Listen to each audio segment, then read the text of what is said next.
ओम नमः शिवाय। नमस्कार दोस्तों, स्वागत है आप सभी का आपके अपने यूट्यूब चैनल खुशहाल जिंदगी में। कार्तिक मास के कृष्ण पक्ष की एकादशी, जिसे कि रमा एकादशी के नाम से जाना जाता है, इस पर आज की वीडियो में हम चर्चा करेंगे। साथ ही बात करेंगे विष्णु बाती की, जो तुलसी की सूखी लकड़ी से हम बाती बनाकर भगवान विष्णु की आरती उतारते हैं। ये हमें इस साल किस दिन करना है, इस पे भी चर्चा करेंगे तथा इसकी पूरी विधि भी आपको बताने वाले हैं। रमा एकादशी भगवान विष्णु की प्रिय एकादशियों में से एक मानी जाती है। एकादशी तिथि ही वैसे भगवान विष्णु को समर्पित है। उसमें कार्तिक मास, जो कि भगवान विष्णु का प्रिय महीना है, इसमें एकादशी तिथि के पालन करने से भगवान विष्णु की कृपा से वैकुंठ की प्राप्ति होती है। साथ ही इससे सभी प्रकार के पापों का नाश होकर समस्याओं से मुक्ति मिलती है। रमा एकादशी के व्रत के प्रभाव से भक्तों के जीवन में आर्थिक समस्याएं भी दूर होती है। इस साल कार्तिक मास के कृष्ण पक्ष की एकादशी तिथि 27 अक्टूबर सुबह 5:24 से आरंभ हो रही है, जो कि अगले दिन 28 अक्टूबर सुबह 7:51 पर समाप्त होगी। ऐसे में देखा जाए तो दोनों ही दिन उदया तिथि में हमें एकादशी की प्राप्ति हो रही है। लेकिन शास्त्रों में कहा गया है कि जो एकादशी दशमी युक्त होती है, वह एकादशी व्रत कभी भी शुभ नहीं मानी जाती है। भक्तों के लिए सदैव द्वादशी युक्त एकादशी का व्रत ही कल्याणमय होता है, और द्वादशी युक्त एकादशी के व्रत करने से ही भगवान विष्णु की प्रसन्नता भी प्राप्त होती है। इसीलिए 28 अक्टूबर को भले ही प्रातःकाल 7:51 पर एकादशी तिथि समाप्त हो जाएगी और द्वादशी का आरंभ हो जाएगा, फिर भी क्योंकि इस दिन सूर्योदय व्यापिनी एकादशी तिथि भी है और साथ में द्वादशी युक्त एकादशी है, तो हर ओर से अगर देखा जाए तो 28 अक्टूबर को जो एकादशी का व्रत किया जाएगा वही श्रेष्ठ है और शास्त्र सम्मत है। इसीलिए 28 अक्टूबर को ही रमा एकादशी का व्रत करें। एकादशी व्रत का पारण 29 अक्टूबर को किया जाएगा। पारण का शुभ मुहूर्त होगा 29 अक्टूबर सुबह 6:23 से लेकर सुबह 8:35 तक। इसी बीच व्रत का पारण कर लें। दोस्तों, एकादशी व्रत सभी व्रतों में श्रेष्ठ माना गया है। व्रत राज कहा जाता है एकादशी को, और जब यह एकादशी का व्रत किसी खास महीने में प्राप्त होता है तो इसकी महत्वता और अधिक बढ़ जाती है, क्योंकि कार्तिक मास भगवान विष्णु को प्रिय महीना है और एकादशी तिथि सभी तिथियों में श्रेष्ठ मानी गई है, भगवान विष्णु को समर्पित तिथि है।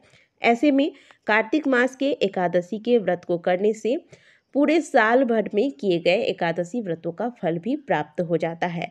इसलिए कार्तिक महीने में ज़्यादातर लोग देव उठनी एकादशी का व्रत करते हैं, लेकिन हमारी माने तो आप दोनों ही एकादशी के व्रत जो कार्तिक महीने में पड़ते हैं इन्हें करें। इससे भगवान विष्णु की प्रसन्नता प्राप्त होती है। खास करके यदि आप कार्तिक के नियमों का पालन कर रहे हैं, तब ऐसे में आपके लिए आवश्यक है कि आपका एकादशी व्रत के नियमों का भी पालन करें। यदि व्रत नहीं रख सकते हैं तो एकादशी के व्रत का यह विधान है कि एक बार ही आप फल इसमें ले सकते हैं, वो भी आवश्यकता पड़ने पर ही।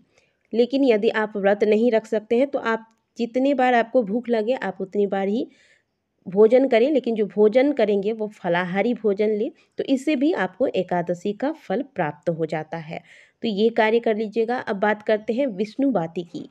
भगवान विष्णु की कार्तिक महीने में तुलसी की सूखी लकड़ी से बाती बनाकर आरती उतारी जाती है। कहा जाता है कि कार्तिक मास में जो भी भक्त विष्णु बाती बनाकर, यानी कि तुलसी की लकड़ी से बाती बनाकर भगवान विष्णु की आरती उतारता है, उसे अंत में मोक्ष की प्राप्ति होती है। तो यह बाती आपको किस दिन लगानी चाहिए? कार्तिक मास के 10वीं तिथि में आपको यह बाती लगाकर फिर भगवान की आरती उतारनी चाहिए। और क्योंकि 27 अक्टूबर को प्रातःकाल 5:24 पर एकादशी तिथि का आरंभ हो रहा है और इससे पहले 10वीं तिथि आपको प्राप्त हो रही है, तो आप 27 अक्टूबर के दिन ही, क्योंकि कार्तिक का महीना है, हम सभी ब्रह्म मुहूर्त में ही उठ के पूजा करते हैं, तो जब आप पूजन कर रहे हो उस समय भी 10वीं तिथि के रहते रहते आप या विष्णु बाती लगाकर भगवान की आरती उतार सकते हैं।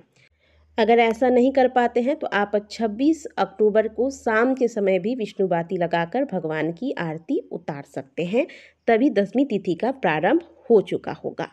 बहुत से लोग एकादशी तिथि पर भी विष्णु बाती लगाकर भगवान की आरती उतारते हैं, तो आप ये भी कर सकते हैं। यदि आप दशमी तिथि पर किसी वजह से चूक जाते हैं तो आप एकादशी पर भी इस बाती को लगाकर भगवान की आरती उतार सकते हैं। इसके लिए आपको तुलसी की सूखी लकड़ी लेनी होगी। पतली पतली सी लकड़ी ले लीजिएगा। 7 लकड़ियों को एक साथ रुई के बाती के साथ मिलाकर या फिर कलावे में अच्छे से लपेट कर फिर बाती तैयार कर लें। इसे घी में भिगो कर रखें और फिर इसके बाद आप इसे दीपक में डालकर इसको प्रज्वलित करें। ओम नमो भगवते वासुदेवाय मंत्र का उच्चारण करते हुए फिर इस बाती से भगवान विष्णु की या फिर भगवान विष्णु के किसी भी अन्य स्वरूप की भी आप आरती उतार सकते हैं। यदि आपके पास तुलसी की सूखी लकड़ी नहीं है तो ऐसे में क्या करें? तो ऐसे में यदि आपके घर में अलग से आपने तुलसी लगाया है और उसमें कहीं सूखी लकड़ी है, कहीं कोई डाली जो है तुलसी की वो सूखी हुई है, तो आप वहाँ से निकाल सकते हैं। लेकिन भूल के भी तुलसी के कच्चे डालियों को आप तोड़ने की भूल कार्तिक महीने में ना करें। ना ही तुलसी की कच्ची लकड़ियों को आपको जलाना है, इससे आपको बहुत बड़ा दोष लगेगा।